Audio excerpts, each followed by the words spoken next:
Hello. Henry James said of Shakespeare, "The facts of Stratford do not square with the plays of genius." Charles Dickens said, "It's a great comfort that so little is known concerning the poet. The life of William Shakespeare is a fine mystery, and I tremble every day lest something should turn up." The mystery may have been a pleasure to Dickens, but for forgers, conspiracy theorists and Shakespearean scholars it is tantalising, and has exercised some fine and some frankly cranky minds for centuries. Those who dismiss him as merely the low-born son of an illiterate craftsman with a meagre education say, "How was it that he was able to write with such skill and erudition?" And others say, "How did a provincial man manage to become so attuned to the politics of kings, the ways of aristocrats? And how do we know that the plays that we have are the right plays, written by the right man and published in the form they were written?" With me to negotiate the maze that's grown up around William Shakespeare is Katherine Duncan-Jones, Professor of English at Somerville College, Oxford, and author of a forthcoming biography of Shakespeare called Ungentle Shakespeare. Also with us is John Sutherland, Lord Northcliffe Professor of Modern English at University College London, and the textual scholar Grace Ioppolo, lecturer in English at the University of Reading. Katherine Duncan-Jones, in 1623, 7 years after Shakespeare's death, the first folios published. Condell and Hemming print 36 of Shakespeare's plays. How reliable are they, do you think, as a guide? I think they're one of the best guides we've got, and I think we shouldn't dismiss Hemming and Condell too lightly. They were Shakespeare's colleagues.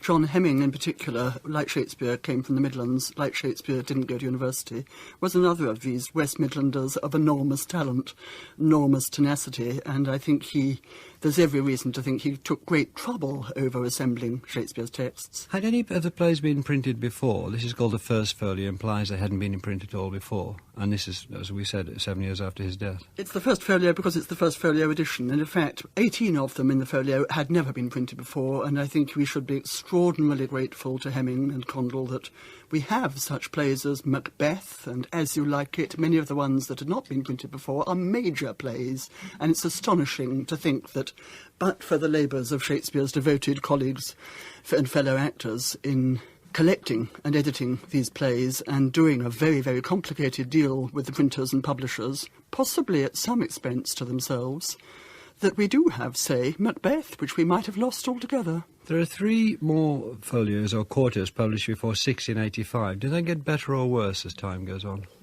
Roughly speaking, worse. Some detritus gets added to them. I mean, the so-called Shakespeare Apocrypha, various plays are added, which most scholars don't think are authentic, though this is a very, very large grey area where we may debate about 1 or 2 of the plays that are added to later folios. I myself would debate about the little playlet called A Yorkshire Tragedy, which I may be the only person in the Western world, I believe it is by Shakespeare, but most people don't, and I don't suppose anybody around this table thinks it's by Shakespeare. Mostly they get worse. John Sutherland, one of the problems for anybody making a textual study of Shakespeare, as I understand it, is that no original manuscript, nothing that could be called original manuscript survived. You'll correct me if I'm wrong. And people have come up with various different ideas to explain this absence. Do you think it's unusual that we have nothing, as it were, written in Shakespeare's hand? No, in fact, I think Grace and Catherine will correct me, but I think there is one sort of surviving fragment of what is supposed to be Shakespeare's own hand, the Sir Thomas More fragment.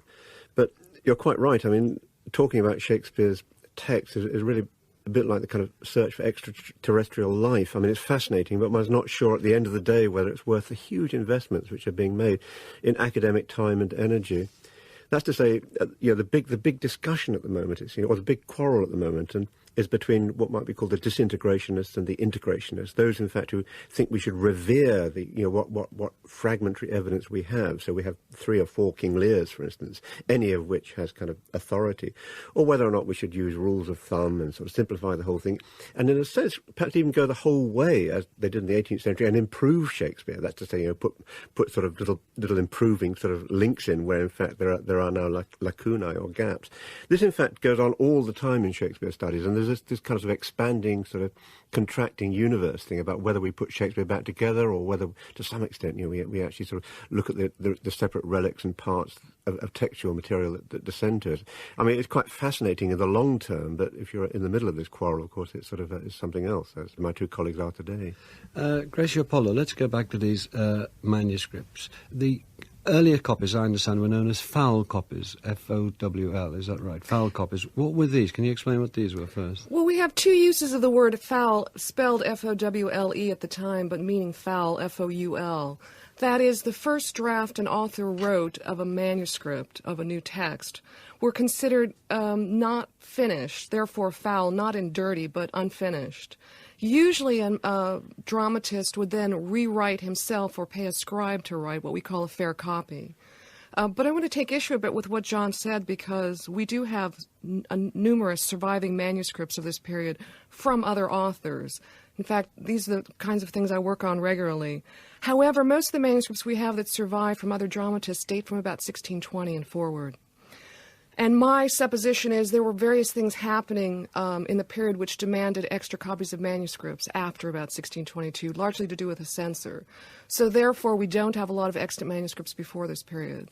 Whether Shakespeare himself saved his manuscripts, we don't know. We do know that John Fletcher's manuscript of Bonduca, this is an obscure play now, but well known at the time, had been saved for some reason because the scribe who copied out a fair copy from the prompt book wrote a note in this copy saying, "Oh, we've lost Act 5 from the prompt book, so I had to go find the foul papers of the author." Just let's try to get to the bottom of this then. The man wrote the plays. He wrote them down so that people could learn their parts. They learned their parts, they did the play. The prompter made a copy, as I understand it, the prompter or the scribe. These copies were kept tight because there was no copyright and anybody could pinch them in other theatres, so they kept them tight. These were the foul copies, as it were. No, these were not the foul copies. It depended on individual cases. We have one, I think, example of foul papers. This is in the British Library. It's called The Captives by Thomas Haywood. But can we stick to Shakespeare, because it's all right, difficult we enough. have no foul papers of Shakespeare except, I think, the 3 pages in the Thomas More manuscript. So I want to know, sorry, I'm not quite clear about this. It's clearly I'm not asking the right questions. How did we get to the first folio? What happened before the first folio, if anything significant? What was it with these plays? He would write a draft. If the draft was then legible, it was sent straight to the censor. If it was not legible, and Shakespeare's handwriting seemed to have been rather sloppy, it was then recopied into what we call fair copy. It was then read by the censor. He would make changes. After he made the changes, it went to the company bookkeeper, what we now call a prompter. He would make further changes. Eventually, that text or some version of it would get printed. So behind the first folio text, we could have, in some cases, foul papers, in some cases a transcription, in some cases a company prompt book. Right. So you've got all this stuff, but none of it remains, except in your opinion, a little, or in some of the people's opinion, a little bit from a play on Sir Thomas More. The rest, none of the rest is extant, right? Not in manuscript form, correct. Yeah, that's right. So why do you think that this bit of, what's your case for the small part of the play Thomas More surviving? Well, there are a couple of ways to examine the Thomas More. One is to look at the handwriting. The other handwriting that survives, and Katherine can correct me, may strictly be signatures on wills and various other documents like that. We don't have a sort of prose tract or a poetic tract written in his hand. The handwriting seems to be similar, but I also think what's in the Thomas More edition, this is an addition to a play that couldn't get past the censor, is very much stylistically like Shakespeare's. It also has a number of what I call interlinear revisions or corrections, showing that as Shakespeare was writing or recopying, he was making corrections. To me, this suits the kind of way Shakespeare was working. Katherine Duncan-Jones, if this piece of Thomas More is in Shakespeare's handwriting, what does that illuminate for us? Well, I'm afraid I have to disagree with Grace, because I'm a complete sceptic about that Thomas More fragment being in Shakespeare's hand. In my view, 7 very late signatures with the only words other than William Shakespeare that we have in Shakespeare's hand being the 2 words "by me," which only have 4 letters in them. In my view, we don't have a long enough specimen of Shakespeare's hand to verify any other hand as being his. So I'm afraid, in my belief, we do not have any manuscript in Shakespeare's own hand. And what Grace was saying in favour of the Thomas More manuscript being corrected, apparently authorially, seems to me actually not to square with what Hemming and Condell say about Shakespeare's writing practice, with which, in John Hemming's case, Shakespeare's colleague possibly for 25 years at least, if they were in the Queen's Men together in the late 1580s, he says, we do not remember to have received from him a blot in his papers. His mind and his hand went together with such readiness. Sorry, that's paraphrasing, not perfect quotation. The external evidence we have from people who are very familiar with Shakespeare's texts, that is Hemming and Condell, is that he was a very fluent writer, didn't do much crossing out, deleting, correcting, interlineating. So that actually, circumstantially, seems to me a point against the Thomas More fragment rather than a point in favour of its being by Shakespeare. Do you want to comment on that, John Sutherland? I'd like to think it was Shakespeare, because in fact it's very nice to have this kind of apostolic link. But I do think that Shakespeare, one of the nice things about Shakespeare is this kind of, what Katherine referred to, this kind of extraordinary fluency and really, sort of, to some extent, sort of transcendent indifference. If you compare him to someone like Ben Jonson, for instance, who really did think about his kind of reputation in posterity and did prepare his works for print, Shakespeare seems not to have cared too much about that. I mean, he seems not to have, as it were, sort of really worried too much about his progeny after it had left his pen. Johnson did prompt him, as it were. We're told that because Johnson published in 1616 and people thought what a vain chap he was, but nevertheless it worked, as it were, because of that Shakespeare's first folio was undertaken. It's quite interesting. I mean, a biography which maybe stink in Catherine's nostrils, which I like quite a lot, Anthony Holden's Life of Shakespeare. I mean, Holden's a journalist, and besides he's got the kind of journalist kind of ability to create stories. And he does, in fact, flesh out, I think, very interestingly, this kind of putative relationship between Johnson and Shakespeare, the two very different men, both of them geniuses, of really quite extraordinarily different kind, but coming together and to some extent sort of coming together two mighty streams into great confluence. And I suspect that I wish, in fact, for scholarship's sake, that there'd been a bit more of Ben Jonson in Shakespeare. I suppose Johnsonians may wish that there'd been a bit more of kind of Shakespearean leaven in Johnson. Well, let's talk about collaboration and adulteration. And I start, Grace Ioppolo, with one of Shakespeare's contemporaries, Robert Greene. He took what seems to be a swipe at Shakespeare in his book A Groatsworth of Wit, where he wrote, "For there is an upstart crow, beautified with our feathers, that with his tiger's heart wrapped in a player's hide supposes he is well able to bombast out a blank verse as the best of you." This seems to be saying that Shakespeare took other people's work and touched it up. Is that what it seems to be saying to you? It does, and in fact, Shakespeare made fun of that line, I think, in Hamlet, when he has Polonius say, "Beautified, that's a vile phrase." Shakespeare, like any other dramatist, we have to start putting Shakespeare into the context of his dramatic enterprise. He's not unusual. Like any other dramatist, he is writing on occasion with other people. We think he probably started his career writing with other authors, particularly 2 and 3 Henry VI were collaboratively written. This would not be unusual. It also doesn't mean there's something wrong with Shakespeare to think that he collaborated. It's a normal part of the working process. So early in his career, and I think late in his career, most people argue that, for example, Two Noble Kinsmen or Henry VIII was co-written with Fletcher. So at the beginning of his career and the end of his career, he was collaborating. For the bulk of his career, I think he was working alone. You can get this evidence from internal evidence of the text. We do stylistic studies, what we call orthographic studies. There are various kinds of things. We look not just at the folio text, but the quarto text. Some of the quarto texts were printed from Shakespeare's what we think were foul papers.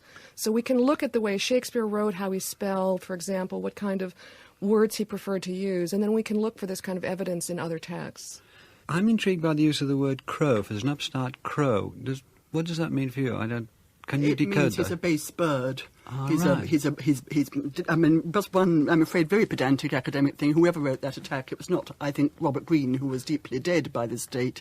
The authors of that attack were using a very old trick. If you libel, the dead cannot be libelled, the dead cannot utter libel.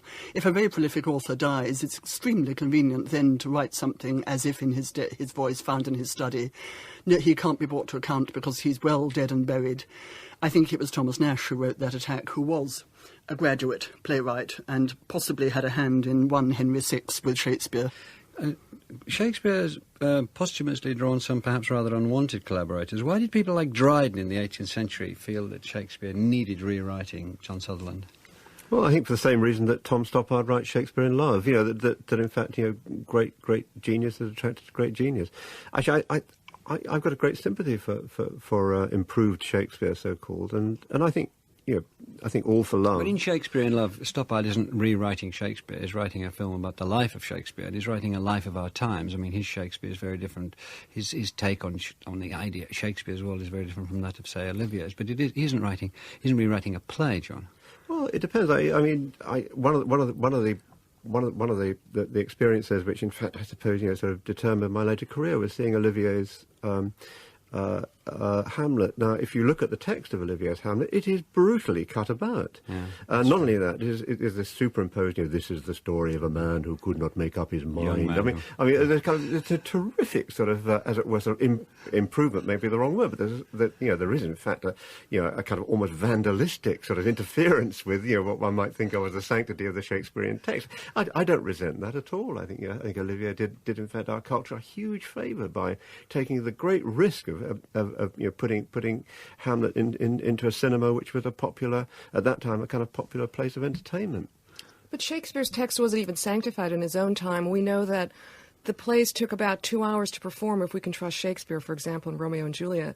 So Shakespeare's own texts, which run 3 or 4 hours now, were obviously cut during his period. But you must have sat through the whole, the Branagh Hamlet, which in fact is a bladder-straining experience. I mean, so 4 hours of Hamlet. I agree. To some extent, one really does, reach. It seems to me from the kind of the But that's sheer a modern sanctification. In Shakespeare's time, they wouldn't have sanctified the text. And part of the problem in the 18th century was they didn't care for the moral or the personal messages that they got from Shakespeare's text. They were particularly upset about the body language. So one of the reasons they improved Shakespeare was to remove anything that can be considered body or what makes Shakespeare look less than exalted. But there also were at different periods about Shakespeare being too grim. Nahum Tate's version of King Lear has Cordelia marrying Edgar and King Lear back in the throne and all ending happily ever after. And this was endorsed by Samuel Johnson later on in the century. What's your view on that, Katherine Duncan-Jones? Went on being played for about 150 years in that form. People knew no other in the theatre. I think it's extremely understandable. Shakespeare himself was giving the play a shock ending. The old play of King Lear, on which it's based, ends with a saccharine happy ending with Lear and Cordelia alive, and Lear making a nice little thank you speech like the vicar at a village fete, thanking all the people who've been so kind to him during his troubles and saying what a good thing it is his nasty daughters' husbands have been defeated, and going off for a nice convalescent holiday in France with Cordelia and his son-in-law, the King of France, and everything is as merry as can be. Shakespeare, I think, was rewriting the play for all sorts of reasons, but I think one of the things he wanted to achieve was extreme shock for the audience who thought they knew this story extremely well from many sources, including the old play, and in all of the sources, Cordelia outlives her father. When Lear comes in bearing the body of his youngest daughter and longs to believe that she's alive, the first audiences, including perhaps the court audience in Christmas 1605-6, were also, they shared that longing. She must be alive, she must be alive, she reigns for another 5 years. She ends committing suicide, but that's another story. It's Lear who should die, but Cordelia should be alive at the end of the play. It must have been a terrible shock. And I think the Tate version answers to an audience need to find some comfort, which Shakespeare refuses to provide. The confusion or the difficulty about these texts has made it a forger's delight, and there was there have been many forging scandals. Can you tell us about the big scandal in the Romantic era, Grace Ioppolo? Well, there was a very well-known and distinguished Shakespearean critic named John Payne Collier, also a journalist, as a matter of fact, and a lawyer who badmouthed his own profession, found no welcome there. He worked for many years as a Shakespearean scholar. He had access to numerous fantastic libraries like Dulwich College and Bridgewater House Library, and became very familiar with texts that no one else had seen. He did an edition of Shakespeare in about 1842 to 1844, which got, I would imagine, some attention. But he decided in 1852 that he had purchased a second folio, 1632, with an inscription that said Thomas Perkins's book, which meant that this particular folio had been owned by a member of Shakespeare's acting company. So he announced in 1852 in a letter, in fact, to the newspaper that he had found this great new edition, that it had been annotated by someone in Shakespeare's acting company, and he then proceeded to do his own new edition of Shakespeare. Of course, he caused a great controversy because most of the people who examined it, finally got to examine the folio, realized it had been, in fact, forged. It was finally subjected to inquiry by the British Museum. And I think Collier was so desperate to get some attention in the age, especially in the Romantic age. Everyone was talking about Shakespeare, particularly Coleridge. And I think Collier felt he had to make a name for himself. But after his death, his library was investigated and many things were found to be forgeries. And because he had so much to do with so many books, as I understand it, he was rather like a virus through Shakespeare studies. A lot of texts became suspect. Is that right, Katherine? We're still living with the damage that Collier did, and I don't know whether it will ever be completely untangled. I mean, the problem, bad forgers are not a problem. Bad, clumsy, obvious ones, like some of the 18th century ones, like Ireland, for instance. Who had no idea about Elizabethan spelling or handwriting and imagined that the sender of a letter might still have the letter he sent rather than the recipient having it. Collier was a very, very good scholar, a man of enormous learning and reading, unfortunately, and had friends among scholars who entirely trusted him, some of them entirely trusted him to his dying day, who gave him help. He was extremely good, brilliant, in fact, at identifying the gap, as it were, the gap in the data, the gap in the record, the things we would most like to have as evidence about Shakespeare and his texts, and he would supply those gaps. And I do actually think we are probably still living with some Collier material that has not been, that is suspect, but has never been absolutely clearly identified as false. Can we move on to the conspiracy and the attribution? John Sutherland, I kicked off the programme by Henry James' remark, and he also said, "I'm haunted by the conviction that the divine William is the biggest, most successful fraud ever practised on a patient world." And we have the Oxfordian Society claiming Edward de Vere at the plays, and the theories that claim it was Marlowe, the theories that claim it was Bacon, and a lot of these are taken very, very seriously indeed. Can you give us your overview as to why people want other people to have written the plays? Well, I mean, obviously, the kind of the perennial sort of issue of British class comes into it to some extent. Shakespeare doesn't have the right to be Shakespeare. Again, the quotation from Henry James is rather interesting, because even James says, this man is such a genius that we can't even understand his genius. He slinks past, he says. He won't, in fact, stay for an answer. But what interests me, I mean, I think probably there is a kind of sort of centrifugal sort of force which actually really literally makes people mad. I mean, I think there is a lot of mania about Shakespeare. And the Oxfordians, for one, do play very, very dirty. I mean, I had a colleague in America, very kind of intelligent Shakespearean, who wrote a rather kind of funny, jokey piece about the Oxford theory. Because Oxford died before in fact, Shakespeare was finished with his playwriting career. I mean, the whole thing is, I think, preposterous. But in fact, this colleague of mine wrote this piece, and the Oxfordians actually wrote to the president of the college demanding that she be fired and threatening the endowment of the college. They would actually sort of do their best to make sure that this institution got less funds. And it was a real kind of hardball. I mean, did you get fined? Well, no. I mean, there would have been a countersuit, I think, which would. I mean, it would have the lawyers, all of whom Shakespeare wanted killed, of course. The lawyers would have made themselves very rich. But it was just how serious this has become. I mean, I don't know what my two colleagues here think, but I think it is almost a kind of comedy in its own right now. I mean, the Stratfordians versus the anti-Stratfordians. And the Bacons, I don't know whether they're a society or what sort of organisation they call themselves. Yes, but they persevere, don't they? What's your view of this, Katherine? I think it's complete madness. It's all the trouble, it's all the fault of those romantics. If only we never had them and never had the cult of genius and the cult of the freestanding artist who has to be a great man who writes about himself, this problem wouldn't have arisen of people wanting to know things about an Elizabethan Jacobean dramatist that just aren't the kind of things that we do know about Elizabethan Jacobean dramatists. And, of course, the best documented people in the English Renaissance are aristocrats. And wanting the plays by the man from the Midlands to have been written by an aristocrat or a well-educated toff like Francis Bacon is wanting to move, it's rather going back to where you were beginning, Melvin, the documentary record, wanting to connect these works with a good collection of records, rather than have them in this rather place where the wind is blowing rather coldly, where we really don't have lots of data that we would like to have, because Shakespeare didn't belong to the social class or the kind of institution like a college, for instance, had he been at a university, that leaves a good body of records behind. There is a great absence of records, and attributing the plays by the man from the Midlands to an aristocrat moves them into an area which is much better documented, and somehow people feel happier with that. One of the many reasons that persuades me entirely that the man called William Shakespeare from Stratford-on-Avon did write the plays attributed to him by his colleagues, who knew him very well, and that is the figure of Ben Jonson, whom we mentioned already, who was what an aunt of mine would have called a haty friend of Shakespeare's. That is, they were sort of friends, enemies, rivals, went in for a lot of mutual biffing and yet actually rather admired each other. If Jonson had at any moment suspected that Shakespeare was palming off, claiming to have written plays that were really written by the people, he would have been quick as a flash to say so. Exactly. Jonson had a longer life than Shakespeare and became a kind of cult figure and is well documented.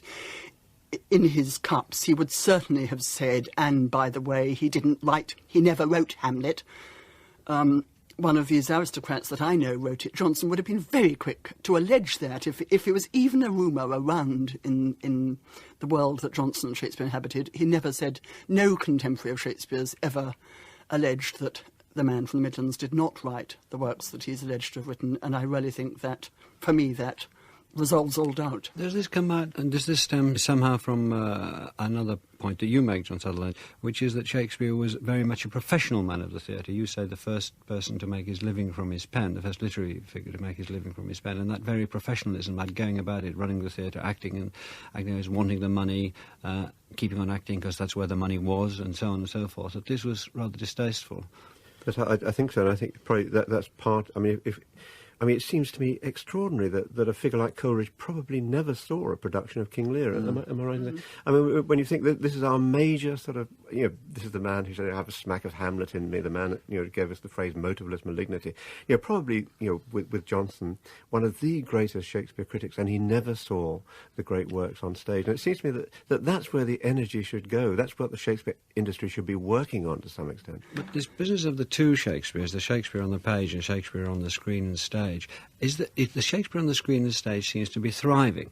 Now, there are real anxieties among certain people I've talked to that Shakespeare on the page is becoming more difficult to reach for people at school, and they're less willing to reach out to that. Is that true? I don't think that's true at all. We now have Shakespeare on CD-ROM. I just purchased an edition from the U.S. Shakespeare is more accessible than ever. You have Shakespeare on the Internet, a number of Shakespeare sites. In fact, my students are constantly asking me for good Shakespeare sites. I think the problem is with the academic view of Shakespeare, we force it on our students, and we make Shakespeare something that intimidates them and something that frightens them. I think the best way to start with Shakespeare is to go to the theater and watch, whether it's the Globe or the RSC. Because if you watch Shakespeare without an instructor saying to you, this is really difficult language and you don't understand what this means here, so I have to tell you, if you watch Shakespeare, you understand Shakespeare. I'm sorry, and we didn't get round to the plays he might have written that we don't have. Scores, according to you. But that's a tantalizer. Thank you very much to Katherine Duncan-Jones, to John Sutherland, and to Grace Ioppolo, and thanks for listening. We hope you've enjoyed this Radio 4 podcast. You can find hundreds of other programmes about history, science and philosophy at bbc.co.uk/Radio 4.